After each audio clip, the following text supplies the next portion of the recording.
Okay, so this is the most missed question from the Khan Academy learning activity that we had on our first day of e-learning. So I want to take a look at it together as a group. So the nth derivative of g at x equals 0 is given by this function as listed. So this is going to give the value of the nth derivative at 0, and that's it. And it asks you what is the coefficient of the term containing x squared in the Maclaurin series of g. All right, so we know the structure for the Maclaurin series is going to start with our f of 0. Then we're going to add on our f prime of 0 over 1 factorial times x plus our f double prime at 0 over 2 factorial times x squared. So this is really our term that we're focusing in on.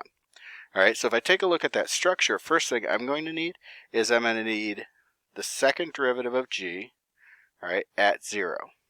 So that's given by the function listed. So I'm going to go ahead and put a 2 in there for n. So I've got 2 plus 7 inside the square root over 2 cubed. That's going to be root 9 over 8, which is going to be 3/8. Now, that is only the derivative. So one of the most common mistakes we see is people trying to choose b. All right, but what we have to remember is the structure of the coefficient takes everything. So it takes the second derivative as well as the 2 factorial. So we're going to go back, and now we're going to take that 3/8, which is our second derivative. We're going to divide it by 2 factorial. All right, so that's 3/8 times 1 over 2, which is a 3/16.